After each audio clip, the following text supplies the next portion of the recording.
Hello, church. Today we're going to talk about the eighth commandment, thou shalt not steal.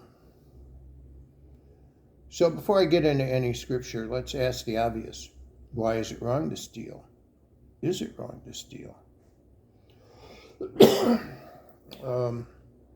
Well, God owns everything because he created everything. Everything that exists would not exist if God hadn't created it. Now you can start getting technical on me and say, well, God didn't create this watch, but he sort of did. He created everything that goes into the watch. This comes back down to where you can challenge someone to actually create things from scratch, like God does, and a person starts scooping up dirt, and you say, hey, wait a minute, get your own dirt. So in that sense, everything comes from God. So if you steal from anyone, you're stealing from him. That is your first and primary reason not to steal. I came across something here I'm going to throw out here. Satan steals from us all the time. He sure tries to. Sometimes he succeeds. He tries to steal our blessings. He tries to get us to focus more on earthly problems and less on God's promises. He loves to steal our joy. He wants us hopeless and helpless and bent over and writhing in despair so that he can whisper in our ears and get us to do things that we don't want to do, that we would never do if we were in a healthy state of mind, spiritually sound with the Lord. John 10:10 says, the thief comes only to steal, kill, and destroy. I have come that they may have life and have it to the full. Now, oddly enough, often when the Bible speaks on stealing, and there's a lot of verses in the Bible about stealing, but they're usually tied and they're clumped together with don't steal, don't lie, don't kill, don't deceive. So I thought that was rather interesting. There's not that many verses that just talk about stealing, and when they do, they're really explicit. You know, there's half a dozen verses or more, and all it says is, thou shalt not steal, thou shalt not steal, thou shalt not steal. So I'm not gonna read any of those clumped up verses to you.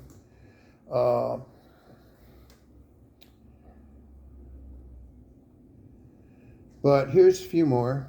Whoever steals an ox or a sheep and slaughters it or sells it must pay back 5 head of cattle for the ox and 4 sheep for the sheep. Now, when I first went through the Pentateuch, the first 5 books of the Bible, for the very first time, for real, and actually took my time to read what was there, I was shocked because I'm like, these are like lawyers' books.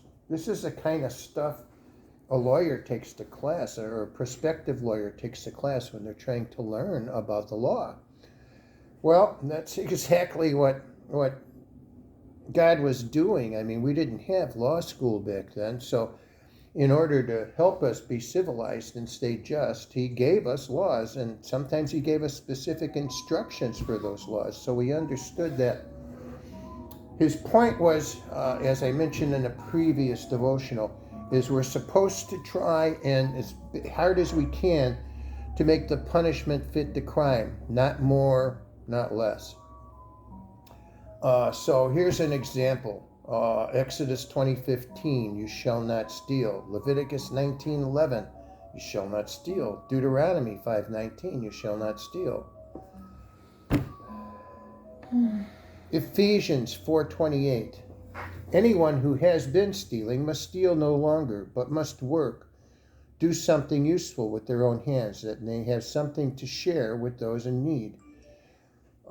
There again, what is the emphasis here? The emphasis is not on yourself. When you steal for yourself, that's the worst of your crime. If you're stealing for someone else, is that better? Some people will say, no, sin is sin, stealing, you're going to go to hell.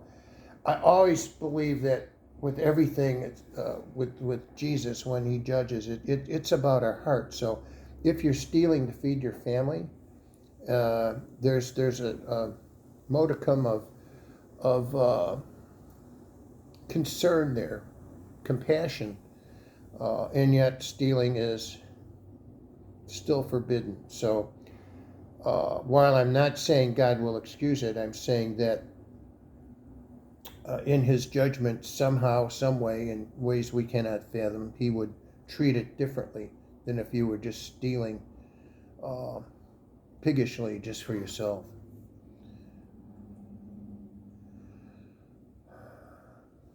Malachi 3, 8 through 10 says, people should not steal things from God,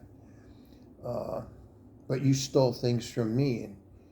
And we ask God, what did we steal from you? And he says, you should have given me at least 1/10 of your things. You should have given me special gifts. And this way your whole nation has stolen from me. And we certainly have in this modern world, haven't we? So bad things are happening to you. The Lord all-powerful says, try this test. Bring 1/10 of your things to me. Put them in the treasury. Bring food to my house. Test me. If you do these things, I will surely bless you.